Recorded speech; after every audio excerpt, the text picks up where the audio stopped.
अस्सलाम वालेकुम व्यूअर्स, मैं Mohammad Ahmad respiratory therapist technology awareness channel के साथ हाज़िर हूँ। व्यूअर्स, आज हम डिस्कस करेंगे कि एफएससी प्री मेडिकल के बाद कौन कौन से डिग्री प्रोग्राम्स हैं जिनके अंदर स्टूडेंट्स को एडमिशन लेना चाहिए।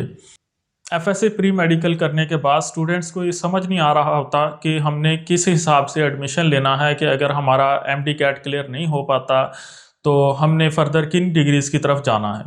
आज की इस वीडियो में मैं तमाम उन डिग्रीज़ के बारे में बताऊंगा स्कोप के हवाले से कि किन किन डिग्रीज़ का अच्छा स्कोप है, इनकी तरफ आपको जाना चाहिए। पहले जो एक तरतीब थी कि सबसे पहले एमबीबीएस के अंदर एडमिशन लेना है, एमबीबीएस के बाद फिर स्टूडेंट्स उसके प्राइवेट की तरफ जाते थे अगर गवर्नमेंट में एडमिशन नहीं होता था तो। उसके बाद फिर बीडीएस के अंदर, फिर बीडीएस के अंदर भी नहीं होता तो फिर उसके बीडीएस में प्राइवेट एडमिशन लेना, और फिर उसमें भी नहीं होता तो फिर doctor of veterinary and medicine, DVM doctor जिसको बोलते हैं, जानवरों के डॉक्टर, तो उसकी तरफ जाते थे। उसमें भी नहीं होता था तो फिर डी फार्म की तरफ जाते थे। डी फार्म में भी एडमिशन नहीं होता था तो फिर फिजियोथेरापी की तरफ जाते थे। ये एक पुरानी तरतीब है। मैं आपको स्कोप वाइज और अपनी एक्सपीरियंस की बेस के ऊपर मैं आपको नई तरतीब बताऊंगा कि आप इस तरीके से, इस तरतीब वाइज आप डिग्रीज में एडमिशन लें। मेरी तरतीब के मुताबिक एफएससी प्री मेडिकल के बाद आपको एमडी कैट का एग्ज़ाम देना चाहिए। वो अगर आपका क्लियर हो जाता है तो आप एमबीबीएस में एडमिशन लें, अच्छी बात है। एमबीबीएस में एडमिशन अगर नहीं होता तो आप बीडीएस के गवर्नमेंट सेक्टर में एडमिशन लें। एमबीबीएस और बीडीएस के सिर्फ गवर्नमेंट सेक्टर में एडमिशन लें, प्राइवेट सेक्टर की तरफ ना जाएं। अपने माँ बाप के लिए, पेरेंट्स के लिए आप बोझ मत बने, उनको हैवी फीस अदा करने पे मजबूर मत करें।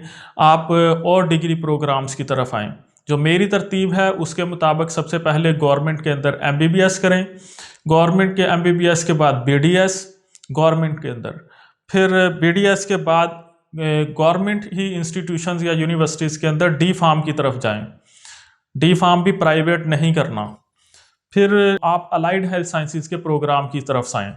अलाइड हेल्थ साइंसेज के 4 ईयर डिग्री प्रोग्राम्स आप गवर्नमेंट में भी एडमिशन ले सकते हैं और प्राइवेट में भी एडमिशन ले सकते हैं। अलाइड हेल्थ साइंसेज के डिग्री प्रोग्राम्स का मैं आपको गवर्नमेंट या प्राइवेट में भी एडमिशन लेने के लिए इसलिए कह रहा हूँ कि ये इकनॉमिकल है। इनकी फ़ीस कोई कंप्लीट डिग्री की 1.5 करोड़ तक नहीं बनती। ये कोई 8-10 लाख रुपया कोई कंप्लीट डिग्री की बन जाती है अलाइड हेल्थ साइंसेज की। तो ये एक माफिया वाला हिसाब नहीं है। ये अच्छे डिग्री प्रोग्राम्स हैं और इमर्जिंग फील्ड्स हैं, इनका स्कोप भी अच्छा है। अलाइड हेल्थ साइंसेज के अंदर भी अगर आपका एडमिशन नहीं होता या आपका माइंड नहीं बन रहा तो फिर आप बीएस नर्सिंग के अंदर आएँ। बीएस नर्सिंग के अंदर मेल नर्सिंग भी है और फीमेल नर्सिंग भी है। आजकल दोनों की बहुत डिमांड है, मेल नर्सिंग भी और फीमेल नर्सिंग। अगर आपका मेल नर्सिंग या फीमेल नर्सिंग में भी माइंड नहीं बन रहा है या एडमिशन नहीं होता तो फिर आप जाएं फिजियोथेरापी की तरफ और डी फार्म की तरफ। फिजियोथेरापी और डी फार्म में भी जस्ट गवर्नमेंट कॉलेज या यूनिवर्सिटीज़ में एडमिशन लें, प्राइवेट में ना लें। MBBS, BDS, doctor of pharmacy और doctor of veterinary animal sciences और डी फार्म के लिए मैंने आपको इसलिए प्राइवेट कॉलेज या यूनिवर्सिटीज़ में एडमिशन लेने से मना किया है क्योंकि इन डिग्रीज़ की पूलिंग बहुत ज़्यादा हो गई है मार्केट के अंदर। इन डिग्रीज होल्डर्स की तादाद बहुत ज़्यादा बढ़ गई है। अगर आप प्राइवेट में भी एडमिशन लेते रहेंगे तो और ज़्यादा तादाद बढ़ जाएगी, अनएम्प्लॉयमेंट के और ज़्यादा चांसेस होंगे। इसलिए बेहतर ये है कि ये सिर्फ गवर्नमेंट सेक्टर के अंदर एडमिशन लें, प्राइवेट सेक्टर में एडमिशन ना लें।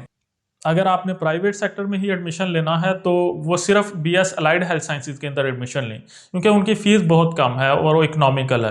उम्मीद है आज की मेरी ये video FSc pre medical students के लिए एक बेहतर गाइड साबित होगी यूनिवर्सिटीज़ के अंदर एडमिशन लेने के लिए और डिग्री प्रोग्राम्स को सिलेक्ट करने के लिए। Kindly like, comment, share and subscribe our channel so that our further videos will reach you easily. Thank you for watching। Mohammad Ahmad respiratory therapist को टेक्नोलॉजी अवेयरनेस चैनल के साथ इजाज़त दीजिए। अल्लाह हाफिज़।